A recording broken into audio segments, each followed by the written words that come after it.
Assalamu alaikum wa rahmatullahi wa barakatuh, mes frères et sœurs. Si tu n'es pas encore abonné à la chaîne Hikmat Allah, fais-le maintenant.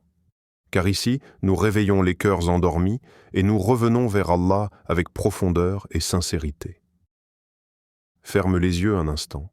As-tu déjà ressenti une paix soudaine chez toi, sans raison apparente? As-tu déjà eu l'impression que ton foyer était protégé, enveloppé, comme gardé par l'invisible?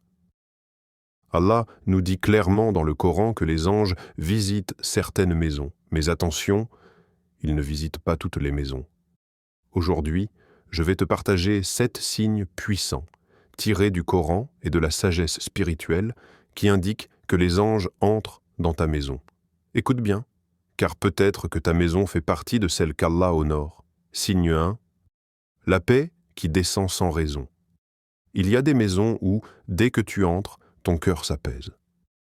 Pas parce qu'elles sont belles, mais parce qu'elles sont habitées par le rappel d'Allah. Allah dit, c'est par l'évocation d'Allah que les cœurs trouvent la tranquillité. Sourate Ar-Ra'd 13-28.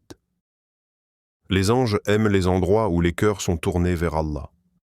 Une sœur racontait qu'après avoir commencé à faire du dhikr chez elle chaque soir, ses disputes ont cessé, sans explication logique. Question pour toi. Quand tu entres chez toi, ton cœur s'apaise-t-il ou se serre-t-il? Signe 2. Le Coran est régulièrement récité. Le prophète a dit, sens du hadith, que la maison dans laquelle on récite le Coran ne devient pas une maison morte. Les anges fuient les maisons vides spirituellement, mais ils se rassemblent là où le Coran est vivant. Allah dit, et quand le Coran est récité, écoutez-le attentivement afin qu'il vous soit fait miséricorde. Sourate Al-A'raf, sept 204. Même une seule sourate récitée sincèrement peut transformer toute l'atmosphère. Question.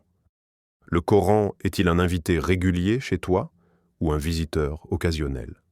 Signe 3. Les disputes s'éteignent. Rapidement, les anges aiment la paix. Ils n'aiment ni la vulgarité, ni les cris, ni l'injustice. Quand des conflits surgissent, mais qu'ils se calment vite, sans rancune durable, c'est un signe subtil mais puissant. Allah dit « Repousse le mal par ce qui est meilleur ». Sourate Fussilat 41-34. Un foyer où les gens cherchent le pardon attire les anges. Un foyer où l'ego domine les fait fuir. Pose-toi cette question. Quand une dispute éclate chez toi, cherches-tu à gagner ou à préserver la paix? Signe 4. Les prières sont faites à la maison. Quand la sala est établie dans une maison, les anges y entrent naturellement. Allah dit « Ordonne à ta famille la prière et persévère dans celle-ci » Sourate Taha 20-132. Même 2 rakats priés sincèrement illuminent une maison entière. Il est rapporté que les anges prient pour les habitants d'une maison où Allah est invoqué. Question sincère. Ta maison est-elle un lieu de prière ou seulement un lieu de passage? Signe 5.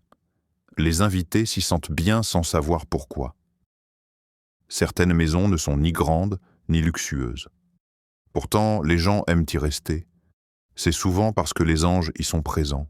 Allah dit, et Allah appelle à la demeure de la paix. Sourate Yunus 10-25. Les anges diffusent une sérénité invisible mais ressentie. Réfléchis. Les gens quittent-ils ta maison apaisée ou pressés de partir? Signe 6. Le péché y est détesté, même en secret. Les anges n'entrent pas dans une maison où le haram est affiché sans honte. Mais quand, même seul, ton cœur rejette le péché, c'est un signe fort. Allah dit, Allah aime ceux qui se repentent et ceux qui se purifient. Sourate Al-Baqarah 222. Les anges aiment la pudeur, la sincérité, le combat intérieur. Question profonde. Quand personne ne te voit chez toi, Allah est-il toujours présent dans ton cœur? Signe 7. Les douas sont fréquentes et sincères. Une maison où l'on invoque Allah attire les anges comme la lumière attire les papillons. Allah dit « Invoquez-moi, je vous répondrai ». Sourate Ghafir 40-60. Même une simple invocation avant de dormir peut faire descendre les anges. Une mère qui fait dua pour ses enfants, un père qui demande la baraka, une personne seule qui pleure devant Allah. Dernière question. Quand as-tu fait ta dernière invocation sincère chez toi? Mes frères et sœurs, les anges existent. Ils nous voient, ils entrent, ou ils s'éloignent. Si tu veux que ta maison soit visitée par les anges, alors fais-en une maison où Allah est aimé, rappelé et respecté. Si ce message a touché ton cœur, partage cette vidéo, abonne-toi à Hikmat Allah et écris en commentaire « Ya Allah, fais de ma maison un lieu de lumière, qu'Allah fasse de nos foyers des demeures de paix, de foi et de lumière. » Amin.